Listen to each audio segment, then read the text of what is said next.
नमस्कार दोस्तों, मैं अमलेश सोनी आप सभी लोगों का स्वागत करता हूं आपके अपने YouTube चैनल साई श्रद्धा क्लासेस में।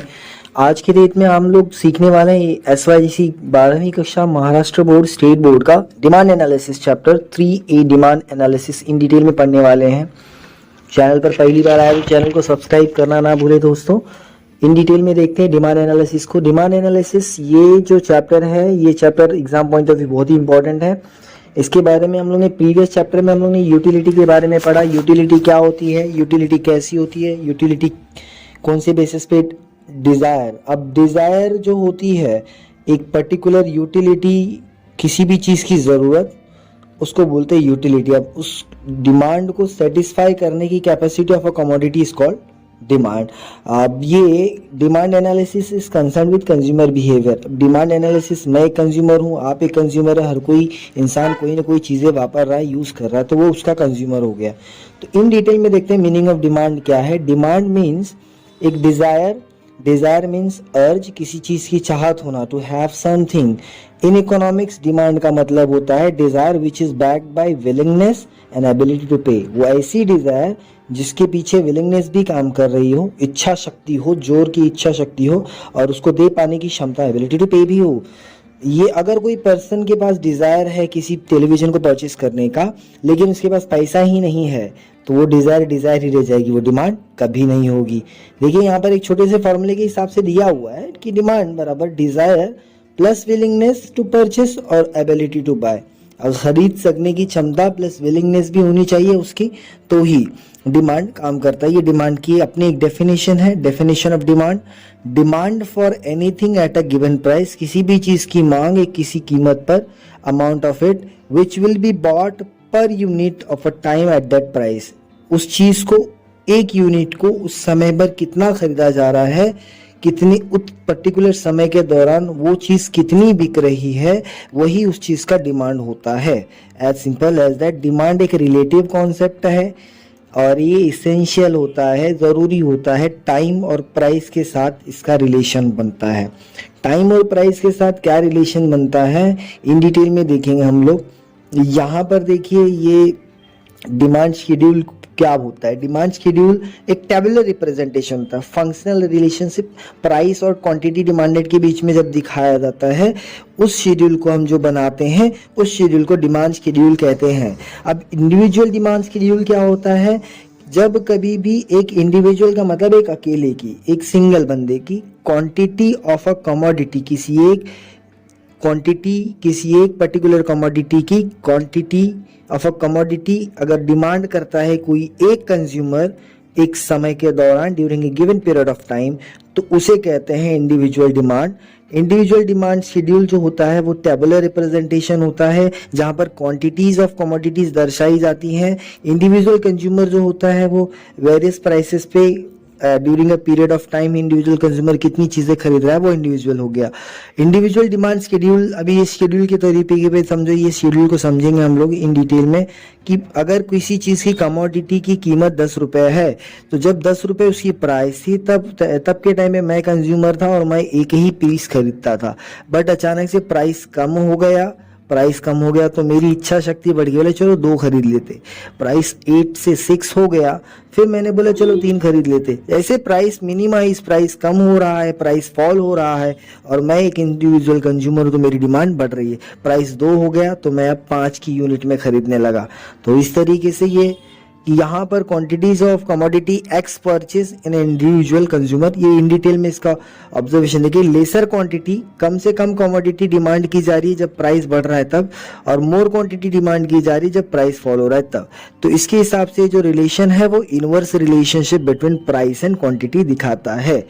इंडिविजुअल डिमांड कर्व कैसा बनता है, डिमांड कर्व की बात होगी तो इट्स अ ज्योग्राफिकल रिप्रेजेंटेशन। ये ज्योग्राफिकल रिप्रेजेंटेशन होता है individual demand curve, individual demand schedule का। ये क्या करता है इन डिटेल में, ये जो कर्व है, ये कर्व इस तरीके से ड्रॉ किया जाता है इंडिविजुअल डिमांड कर्व। इस तरीके से देखिए, प्राइस और यहाँ price of a commodity and quantity demanded in KGS. ये एक्स एक्सिस पर क्वांटिटी डिमांडेड है और वाई एक्सिस पर आपका प्राइस है, ये डिमांड कर्व है।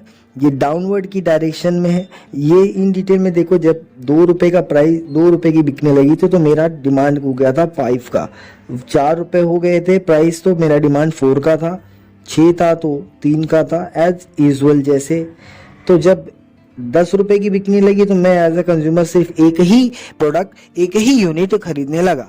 तो यहाँ पर डाउनवर्ड डायरेक्शन दिखा रखी कि ये इसके बताने का मतलब ये हो गया कि जैसे जैसे प्राइस बढ़ रहा है वैसे वैसे डिमांड कम हो रहा है, घट रहा है। प्राइस बढ़ रहा है, डिमांड घट रहा है, प्राइस बढ़ रहा है, डिमांड घट रहा है। तो ये इस तरीके से यहाँ पर रिप्रेजेंटेशन है। डी मतलब डिमांड कर्व, जो कि डाउनवर्ड डायरेक्शन में लेफ्ट टू राइट की तरफ आएगा, और ये इनवर्स रिलेशनशिप दिखाएगा प्राइस और क्वांटिटी के बीच में। इनवर्स रिलेशनशिप मतलब उल्टा। मार्केट डिमांड शेड्यूल, अब देखो यहाँ पर खरीदारी चालू है, चाची खरीद रही है, चाचा दे, चलो भैया, ये इंडिविजुअल की बात होगी। लेकिन जब मार्केट की बात करेंगे तो मार्केट में बहुत सारी डिमांड होती है। Total demand for a commodity, किसी भी कंज्यूमर को कोई भी डिमांड को लेकर during a given period of time. Market schedule जो होता है एक टेबुलर रिप्रेजेंटेशन होता है। ये बताता है कि जहाँ पर सारे कंज्यूमर एक साथ में अलग अलग कमोडिटी को डिमांड रखते हैं और एट अ सेम टाइम। ठीक, तो ये थोड़ा इन डिटेल में देखते हैं। जैसे अब इन डिटेल में यहाँ पर कैसा होगा कि अलग अलग प्राइसेस पे ये भी इनवर्स रिलेशन ही दिखाता है। क्या है देखो, जैसे मैं इसके शेड्यूल को समझते हैं। प्राइस है किसी भी गुड्स का 10 रुपए है, तो उस टाइम पे कंज्यूमर 3 कंज्यूमर है, राम, श्याम और घनश्याम। ये रमेश, गणेश, सुरेश, ABC। तो जब 10 रुपए की चीज बिक रही थी तो कंज्यूमर ए सिर्फ 5 क्वांटिटी में खरीद रहा था, बट कंज्यूमर B 10 खरीद रहा था, कंज्यूमर C 15 में खरीद रहा था। तो टोटल मार्केट की डिमांड क्या होगी? 30। 3 अलग अलग कंज्यूमर हैं जो पर्टिकुलर कमोडिटी को खरीद रहे। अचानक से प्राइस हो गया कम, 10 से 8 हो गया। तो 10 से 8 हो गया तो उस टाइम पे ए जो है वो 10 खरीद रहा है, ये 15। ये डिमांड एक हिसाब से बढ़ रही है, प्राइस कम हो रहा है। देखिए फिर 6 हो गया तो इनकी भी डिमांड बढ़ गई, इनकी भी डिमांड बढ़ गई, इनकी भी डिमांड बढ़ गई। तो टोटल डिमांड भी बढ़ गई। जैसे जैसे टोटल डिमांड, प्राइस फॉल हो रहा है और तो जो डिमांड है इनकी इंडिविजुअल डिमांड भी बढ़ रही, तो इंडिविजुअल डिमांड को टोटल कर दिया तो मार्केट डिमांड भी बढ़ रही है। तो इस तरीके से ये भी जो दिखाता है यहाँ पर ABC वेरियस प्राइसेस है। ये लेस क्वांटिटी कमोडिटी डिमांड होती है जब भी प्राइस राइज होगा तब, और मोर क्वांटिटी कमोडिटी डिमांड होगी जब भी प्राइस फॉल होगा तो इस तरीके से ये भी क्या है, एक इनवर्स रिलेशन दिखाता है। क्या? Inverse relationship.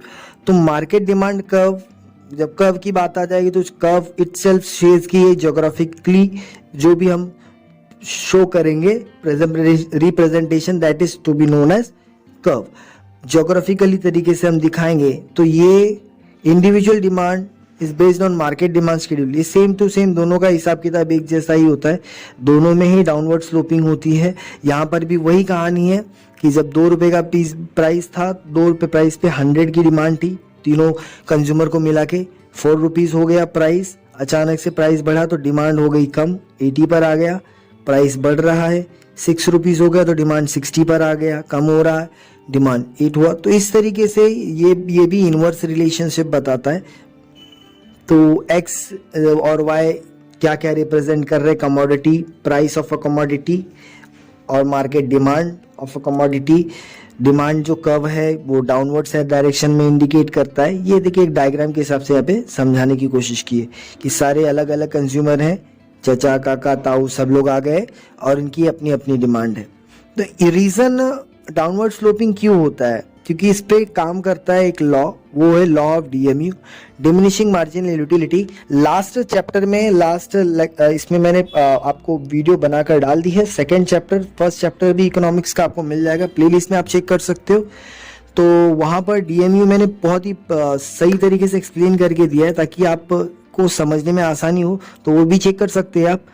अब देखते हैं फिलहाल लॉ ऑफ DMU के बारे में कि लॉ ऑफ DMU ये बोलता है कि जब कभी भी increase in stock of a commodity, कभी भी स्टॉक ऑफ कमोडिटी अगर इंक्रीज हो गया कंजम्पशन, तो consumer tends to buy more when price falls and vice versa. एक सिंपल सा ये बता रहा है कि जब प्राइस कम होने लगेगा तो कंज्यूमर ज्यादा खरीदने लगता है। तो इस तरीके से जो डिमांड कर्व है ये डाउनवर्ड स्लोपिंग दर्शाती है। इनकम इफेक्ट, नॉर्मल जो गुड्स है जब कभी भी प्राइस फॉल होता है तो परचेजिंग पावर, रियल इनकम अगर कंज्यूमर का बढ़ गया तो वो क्या करेगा? ज्यादा चीजें करेगा, buy more then a commodity that he is that is called income effect. Substitution effect, अगर कभी भी कोई गुड्स के कंपेरेटिवली जो दूसरी गुड्स है वो काम दे रही है, अगर किसी एक पर्टिकुलर कमोडिटी का प्राइस राइज हो गया तो जो दूसरी गुड्स है लेस दाम में जो which price is increased is known as substitution effect and less the commodity whose price has increased, जिसका दाम बढ़ गया आदमी वो खरीदेगा नहीं, बोले भाई इसके कंपेरेटिव में अपने को जो सस्ता मिल सकता है इसके ऑप्शन में हम वो वापर लेंगे, हम वो यूज कर लेंगे ना भाई, सस्ता वापर लेंगे, क्यों भाई महंगे पे क्यों जाना। Multipurpose use, when a commodity can be satisfied, अभी एक कमोडिटी अलग अलग नीड को सेटिस्फाई करती है तो वहां पर भी demand will rise fall in price, अगर प्राइस कम हुआ तो भी डिमांड बढ़ने लगेगा। यहाँ पर भी वाइस वर्सा, न्यू कस्टमर, जब कभी भी price of a commodity fall, अगर फॉल होता है, गिरता है, किसी भी चीज का वस्तु का कीमत दाम गिर जाता है तो जो नया कस्टमर क्लास होता है वो भी आते हैं, वो लोग भी अफोर्ड कर सकते कि भाई चलो हम भी आज जाते हैं, देखते हैं कितनी अच्छी सर्विस है, प्राइस थोड़ा कम हुआ तो देख लेते हैं। ये ट्राई इट, आपको ट्राई कर लेना है। टाइप्स ऑफ डिमांड की बात करते, कितने टाइप की होती है डिमांड, एक तो डायरेक्ट हो गया, दूसरा इनडायरेक्ट हो गया, कॉम्प्लीमेंट्री या जॉइंट डिमांड हो गई, कंपोजिट और कॉम्पिटिटिव डिमांड। इन डिटेल में देखते हैं। डायरेक्ट डिमांड मतलब कैसा हो गया कि डिमांड बाय कंज्यूमर, अगर मैं कंज्यूमर हूँ और मेरे को कोई वांट सेटिस्फाई करना है, मैं प्यासा हूँ, मुझे कोल्ड ड्रिंक चाहिए, भाई मुझे पीना है, पानी पीना है, तो मैं नॉर्मली कंजम्पशन की नीड के लिए वो चीज़, वो डिमांड को सेटिस्फाई करने के लिए जो भी डिमांड करता हूँ that is called direct demand. कपड़ा चाहिए, पानी चाहिए, शुगर चाहिए, एक्सेट्रा।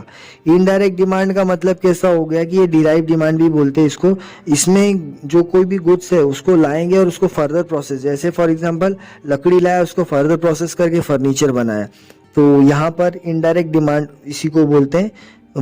वर्कर ने क्या किया, शुगर फैक्ट्री में काम करते हैं तो ये इनडायरेक्ट डिमांड हो गया। बट ऑब्वियसली कॉम्प्लीमेंट्री और जॉइंट डिमांड का मतलब क्या हो गया, जब दो और दो से ज़्यादा जो डिमांड है जॉइंटली एक वांट को सेटिस्फाई कर रहे, जैसे अभी जैसे कार है तो कार बगैर डीजल के चलेगी नहीं, बगैर पेट्रोल के चलेगी नहीं, तो ये कार एंड फ्यूल का एग्जाम्पल हो गया। कंपोजिट डिमांड की बात करें तो ऐसी डिमांड, ऐसी commodity which can be put several, जो बहुत सारी डिमांड को सेटिस्फाई करे एक टाइम में, जैसे कि इलेक्ट्रिसिटी है, अब इलेक्ट्रिसिटी लगा लो भाई, फैन चालू कर लो, लाइट चालू कर लो, सब चालू कर लो, वॉशिंग मशीन चला लो, सब चला लो। कॉम्पिटिटिव डिमांड की बात करें, अब चलो मेरे को चाय पीने का शौक है, बट अभी चाय मिल नहीं रहा है एट अ टाइम पे, तो मैं वहाँ पर कॉफ़ी पी के काम चला लूँगा, ठीक है। या शुगर नहीं है घर में तो भाई चलो गुड़ रखा हुआ है, जैगरी है, जैगरी लेकर आओ, जैगरी से ही अब चाय बना लें, आज क्या करना है ही नहीं शुगर, तो शुगर नहीं है, रात का समय हो गया, अब मीठा भी चाहिए हमको चाय में, तो अब शुगर से तो काम चलेगा नहीं, शुगर है नहीं, तो उसकी जगह पे जैगरी यूज़ कर लिया तो वो कॉम्प्लीमेंट्री हो गया। कुछ डिटर्मिनेंट्स होते हैं कुछ डिमांड के। अब डिमांड्स के डिटर्मिनेंट्स में अभी यहाँ पे सबसे पहला डिटर्मिनेंट हो गया प्राइस की कीमत। क्या है कि प्राइस जो है वो डिटरमाइन करता है डिमांड को कभी भी, कि अब प्राइस क्या, कंज्यूमर कभी भी प्रिफर करेगा एक लार्ज क्वांटिटी, जब कभी भी प्राइस कम रहेगा तो कंज्यूमर सोचेगा कि भाई मैं ज़्यादा से ज़्यादा खरीद लूँ, और जब प्राइस हाई रहेगा तो बोलेगा कम खरीदो, जान दो भाई अपने बजट के हिसाब से खरीदते हैं हम लोग, ठीक है, अपने बजट के हिसाब से खरीदते हैं। तो ये प्राइस आ गया। दूसरा जो इसका डिटर्मिनेंट्स हो जाता है आपका, ये डिटर्मिनेंट्स हो जाता है इनकम। इनकम के डिटर्मिनेंट की बात करें तो यहाँ पर जब कंज्यूमर डिसाइड करता है, जब उसका परचेजिंग पावर बढ़ गया, पैसा बढ़ गया, वो कमाने ज़्यादा लगा, इनकम राइज होगी उसकी, तो वो ज़्यादा से ज़्यादा डिमांड करने लगता है। अब fall in income come demand करेगा।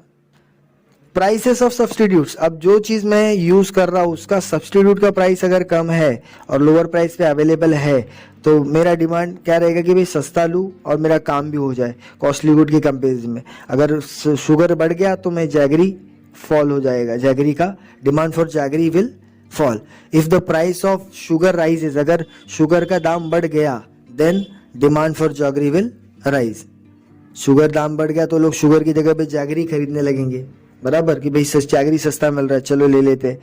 कॉम्प्लीमेंट्री गुड्स की बात करें यहाँ पे तो affect the demand for other commodity, जैसे कि कार एंड फ्यूल। फ्यूल का दाम बढ़ गया तो कार की सेलिंग भी कम हो जाती है, ठीक है, demand for cars will fall. अभी दाम बढ़ रहा है बाई फ्यूल तो सब इलेक्ट्रिक की तरफ भाग रहे हैं, इलेक्ट्रिक व्हीकल्स आने चाहिए। नेचर ऑफ प्रोडक्ट की बात करें यहाँ पे तो अगर कोई use of unavoidable then demand will continue to be the same irrespective of the corresponding prices. For example, medicine control blood pressure. अब ज़रूरत है तो उस जगह पे उस चीज़ की ज़रूरत है, नेचर ऑफ प्रोडक्ट है ही है, तो उस टाइम पे ये रिक्वायर्ड है, तो ये डिमांड हो गया. साइज ऑफ पॉपुलेशन, अब ज़्यादा लोग हैं तो ज़्यादा लोगों की ज़्यादा ज़रूरतें होंगी, तो इस तरीके से स्मॉलर साइज होगा तो स्मॉलर ज़रूरतें होंगी. एक्सपेक्टेशन अबाउट फ्यूचर प्राइसेस, अब कभी कभार क्या हो जाता है कि भविष्य में दाम बढ़ने वाला है ऐसा सोच के पहले खरीद के रख लिया, ठीक है, तो buy less at the present of prevailing price, ताकि कल को दाम ना बढ़ जाए, तो प्राइसेस राइज इन फ्यूचर होगा तो इसके लिए वो ज़्यादा खरीद लेगा. एडवर्टाइजमेंट की बात करें, अब सेल्स और प्रमोशन करा दिया, इफेक्टिव सेल्समैनशिप और preferences of the consumer and lead to demand for many products, for example cosmetics, toothbrush etcetera. Taste habits and preferences की बात करें यहाँ पर, तो जो टेस्ट हैबिट्स ये इन्फ्लुएंस करता है डिमांड फॉर अ कमोडिटी को. अगर कंज्यूमर का अपना टेस्ट बदल गया तो चॉकलेट्स या टी कंज्यूम करता है तो वो क्या अपना उसी चीज़ को वापरेगा. अगर नया फैशन कुछ आ गया तो नया फैशन वापरने लगेगा. तो इस तरीके से अगर commodity gets out of fashion, कोई commodity gets out of fashion हो जाता है तो दूसरा ट्रेंड आ जाता है, तो पर्टिकुलर जो अवेलेबल मार्केट में ट्रेंड था वो गिर जाता है. लेवल ऑफ टैक्सेशन, अब बट ऑब्वियस है goods and service tax would increase the prices of goods और services, so in turn decrease in demand for goods और सर्विसेज. वाइस वर्सा, अगर ज़्यादा टैक्स देना पड़ रहा है खरीदने पर, ज़्यादा प्राइस पड़ जा रहा है तो फिर भाई सेल्स कम हो जाएगा, ठीक है.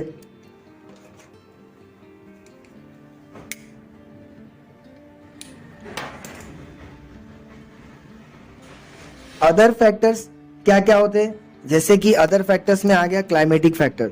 क्लाइमेटिक कंडीशन, जैसे अगर बात करें हम लोग, टेक्नोलॉजी चेंज हो गया, क्लाइमेट चेंज हो गया, अचानक से अभी रेनी सीजन आ गया, तो आप बात कर सकते हैं अम्ब्रेला की डिमांड बढ़ जाएगी, रेनी सीजन रेनी कोट्स वगैरह की डिमांड बढ़ जाएगी. गवर्नमेंट की पॉलिसी अचानक से चेंज हो गई, कुछ नया ट्रेडिशन, अभी नया त्यौहार आ रहा है, ठीक है, तो उस टाइम पे त्यौहार के टाइम पे उस पर्टिकुलर फेस्टिवल, उस पर्टिकुलर सीजन से रिलेटेड चीजें बिकने लगेंगी, तो ये कस्टम्स वगैरह से भी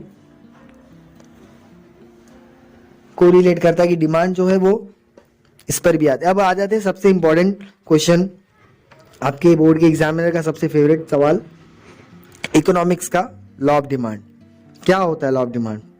हालांकि ये प्रोफेसर अल्फ्रेड मार्शल जो थे, उन्होंने अपनी बुक प्रिंसिपल ऑफ इकोनॉमिक्स में, जो कि 1819 में लिखी गई थी, उसमें उन्होंने फंक्शनल रिलेशनशिप प्राइस और क्वांटिटी डिमांडेड के बीच में क्या होता है रिश्ता प्राइस और क्वांटिटी डिमांड के बीच में, वो बताया. उन्होंने बोला, डेफिनेशन दिया कि अदर थिंग्स बीइंग इक्वल, अगर सारी चीज़ें सामान्य रहें, सही रहें, तो higher the price of a commodity smaller is the quantity demanded. अगर ज़्यादा दाम रहेगा तो कम चीज़ें डिमांड की जाएंगी, और कम दाम होगा तो ज़्यादा चीज़ें डिमांड की जाएगी, ठीक है. Smaller the quantity demanded at lower price of the commodity, larger the quantity demanded. जब अगर लोअर प्राइस रहेगा तो लार्जर द क्वांटिटी डिमांडेड, और अगर स्मॉलर द क्वांटिटी डिमांडेड, अगर प्राइस हाई रहेगा तो स्मॉलर द क्वांटिटी डिमांडेड. तो इसका मतलब ये हुआ था कि अगर कभी भी किसी भी कमोडिटी का प्राइस, अगर कमोडिटी राइज होता है, डिमांड राइज होता है, तो मतलब there is a possible reason कि उसका प्राइस कम हुआ रहेगा.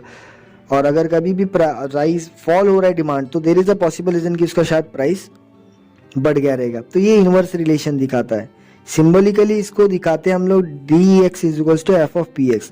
Demand is equals to function of X, मतलब D for demand of a commodity, और एफ मतलब होता है function, F which is notifies that it function of commodity X, F मतलब फंक्शन, पी मतलब price of a commodity. Assumption की बात करें, कुछ अजम्पशन पर लॉ बना है, कुछ गाइडलाइंस, कुछ सोचा कि भाई ऐसा होगा तो ही ये काम करेगा, नहीं तो नहीं काम करेगा. क्या अजम्पशन इन डिटेल में देख लेते हैं हम लोग.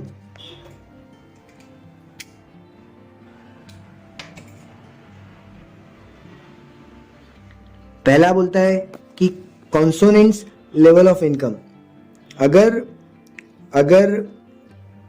कंज्यूमर का इनकम कांस्टेंट रहेगा तो if there is rise in income people may demand more, but obviously अगर इनकम बढ़ गया तो इंसान को पैसे आ गए तो भाई इंसान सोचता ही है कि ज़्यादा खरीदूं मैं. तो ये बोल रहे हैं कि अगर हम ऐसा मान के चलते हैं कि सबका इनकम कांस्टेंट रहा, अगर हम ऐसा मान के चलते हैं कि पॉपुलेशन जितनी थी कल उतनी ही रहे तो लॉ ऑफ डिमांड काम करेगा। Composition of population of a country affect the total demand of the. अगर हम ये मान के चले कि सब्स्टिट्यूशन गुड्स जो रिमेन्स कांस्टेंट रहे, जो बाकी के जो सब्स्टिट्यूट प्रोडक्ट्स हैं अवेलेबल है कंपटीशन में, फॉर एग्जांपल टी के कंपटीशन में कॉफ़ी है, तो वो भी उनकी भी प्राइसेस जैसी थी वैसी ही रहे। आगे बोला if prices of a complementary goods remain constant. Complementary goods दो है, अभी फॉर एग्जांपल अभी कार है तो कार के लिए फ्यूल है, कॉम्प्लीमेंट्री चाहिए, वो भी सेम टू सेम रहेगी, तो demand will affect demand for other. If अगर no expectation about the future changes in price, अगर हम ऐसा सोच के चले कि भविष्य में किसी भी चीज का दाम नहीं बढ़ेगा, if consumer expect a rise in prices in future में डिमांड मोर, तो present even exist a high price. अगर सबके टेस्ट और प्रेफरेंस और हैबिट में किसी भी तरह का बदलाव नहीं हुआ तो ऐसा एज्यूम करके चले तो लॉ ऑफ डिमांड एप्लीकेबल हो सकता है। Tested habits and preferences should remain unchanged, अगर ये सब अनचेंज रही तो। अगर टैक्सेशन पॉलिसी नहीं बदली तो, गवर्नमेंट ने किसी भी तरह का टैक्सेशन पॉलिसी नहीं चेंज किया, वेरियस अलग अलग टैक्सेशन नहीं लाए तो therefore it is assumed that there is no change in the policy in taxation by the government. तो law of demand is explained with the help of following demand schedule in diagram. अब demand schedule कैसा बना है और diagram देख लो। Demand schedule बहुत आसान है, इसको याद कर सकते हैं आप ध्यान से। देखो नीचे से ऊपर की तरफ जाना है 10, 20, 30, 40, 50 और ऊपर से नीचे की तरफ आना है 1, 2, 3, 4, 5। अब एकदम सिंपल है कि 50 के दाम पर सामने वाले ने एक खरीदा, 40 जब हो गया प्राइस कम हो रहा है तो सामने वाले ने, मैं कंज्यूमर हूँ मैं 2 खरीद रहा हूँ, 30 हो गया तो 3 खरीद रहा हूँ, 40 का बिक रहा है तो मैं 4 खरीद रहा हूँ, 10 का बिकने लगा तो मैंने 5 पीस खरीद लिया, 5 किलो खरीद लिया। As simple as that quantity demanded. जब प्राइस फॉल हो रहा है 50 से 40 तो क्वांटिटी डिमांडेड राइस 1 किलो से 2 किलो हो जा रहा है। देख रहे हैं आप, देख सकते हो कि 50 से 40 हुआ तो 1 किलो से 2 किलो हो गया। ये यहीं पर इतने में फर्क दिखा जा रहा है यहाँ पे। तो इस तरीके से रेस्पेक्टिवली ये नीचे आता जाएगा। तो price of a commodity falls जब क्वांटिटी डिमांडेड राइजेस। अब जब when price of a commodity rises quantity demanded falls, जब कभी भी दाम बढ़ेगा तो प्राइस कम होएगा, दाम मतलब प्राइस बढ़ेगा तो डिमांड कम होएगा, और प्राइस घटेगा तो डिमांड बढ़ जाएगा। ये inverse relation, as simple as that. एकदम ध्यान से इसको समझ के लेना है आपको। डिमांड कर्व क्या बोलता है आपका, देखो ये डिमांड कर्व बनाया हुआ है, ये ऑलरेडी हम लोगों ने इसको देख लिया, सीख लिया कैसा होता है, लेकिन फिर भी इन डिटेल में इसमें भी देख लेते हैं। Quantity demanded in KGS x axis पर बना है, प्राइसेस वाई एक्सिस पर बना है।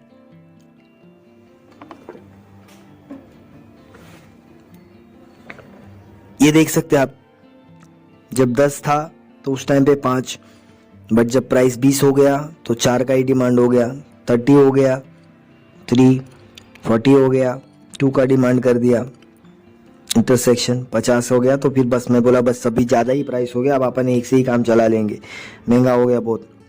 तो इस तरीके से इसका ये शेड्यूल बन गया।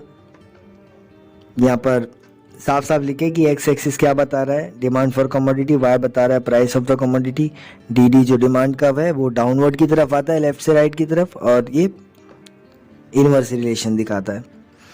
एक्सेप्शंस, कुछ अपवाद भी है लॉ ऑफ डिमांड में। क्या एक्सेप्शंस है, अब कुछ अपवाद है, क्या अपवाद है देखते हैं हम लोग इन डिटेल में।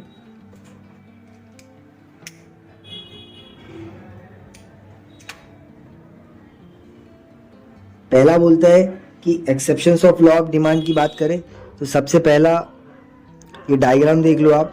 ये डायग्राम से पहले यहाँ पर बोल रहा है कि कुछ ऐसी भी चीज़ें हैं जो मतलब प्राइस, कुछ ऐसी भी चीज़ें हैं कि कंज्यूमर बाय करता है जब भी price of a commodity rise, buys less when price of a commodity falls. कुछ ऐसी भी चीज़ें अगर दाम कम रहेगा तो कम ही खरीदेगा, दाम ज़्यादा रहेगा तो ज़्यादा खरीदता है। तो इस तरीके से जो कर्व है वो लेफ्ट से राइट की तरफ जाता है। डिमांड कर्व है पॉजिटिव स्लोप, इसको पॉजिटिव स्लोप है।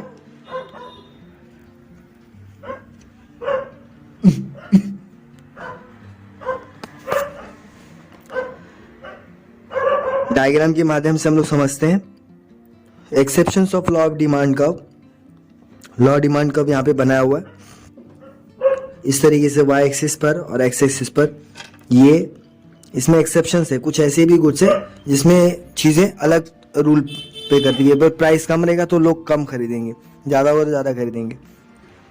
कौन सा पहला देखो, गिफेन पैराडॉक्स। क्या बोलते हैं कि इन्फीरियर गुड्स, जैसे कि लो क्वालिटी गुड्स होता है तो does not rise even the price falls. Inferior, price कम किया तो भी नहीं दाम, तो भी उनका डिमांड नहीं बढ़ता है। Demand decreases when the price of such commodities, और डिमांड कम होते जाता है। अगर प्राइस कम कर दिया तो उसका डिमांड और कम होते जाता है। सर रॉबर्टसन गिफेन ने बताया, ये ब्रेड के साथ इन्होंने एग्जांपल दिया था कि जो ब्रेड होता है वो पेरिशेबल होता है, तो did not buy more because of an individual increase in the real income, क्योंकि भले से ज़्यादा रहेगा फिर भी नहीं खरीदेगा, क्योंकि वो एक टाइम पे जाके वो ब्रेड खराब हो ही जाने वाला है।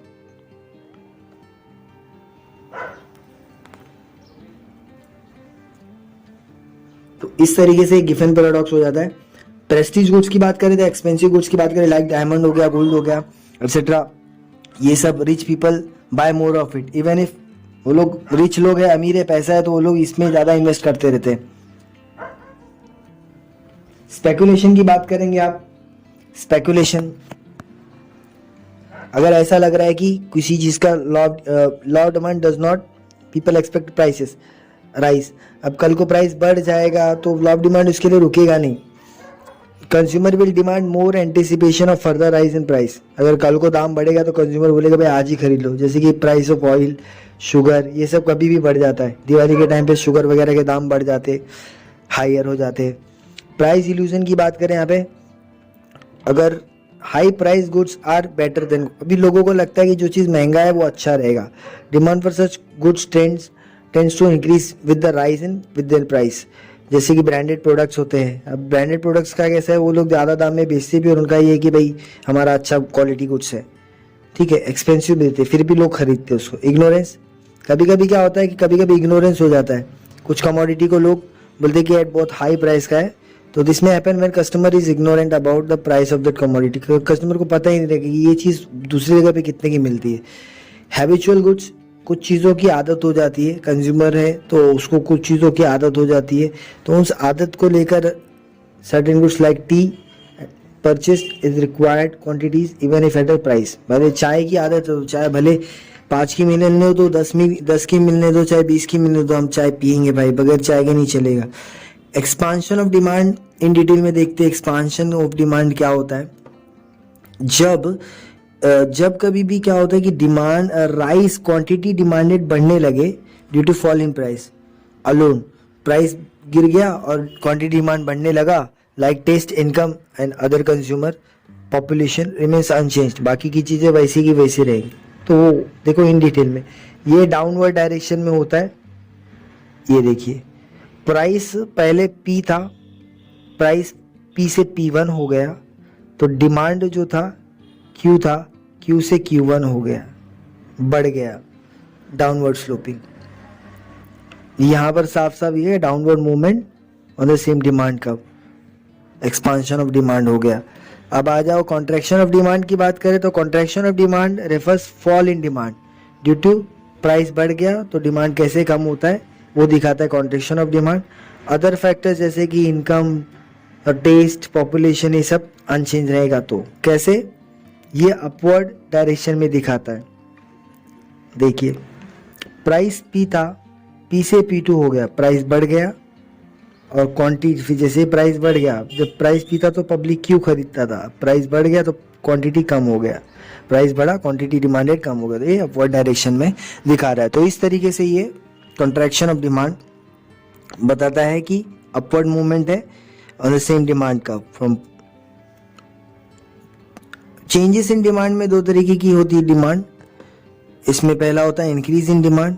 इंक्रीज इन डिमांड में कैसा होता है कि जब कभी भी क्वांटिटी डिमांडेड हो, favourable changes in other factors like taste, consumer, climatic condition, prices remains constant, अगर सारी चीज़ें कांस्टेंट रहे और तो भी फेवरेबल चेंजेस, बदलाव हो, तो डिमांड का जो शिफ्ट है वो शिफ्ट होता है राइट हैंड साइड में। कैसे होता है वो देखते हैं, फिगर में देखेंगे तो आपको अच्छे से समझ में आएगा। ये देखिए मैं इन डिटेल में समझा देता हूँ आपको। कैसा हो गया है कि प्राइस, उसी प्राइस पे पहले लोग क्यू खरीदते थे, अब अचानक से क्यू 2 तक जाने लगे, डिमांड, क्वांटिटी डिमांडेड बढ़ गई, तो ये हो गया इंक्रीज इन डिमांड। सीधा सीधा यहाँ पर हो गया है कि जो डी कर्व था वो D1 कर्व को इंडिकेट्स करता है इंक्रीज इन डिमांड।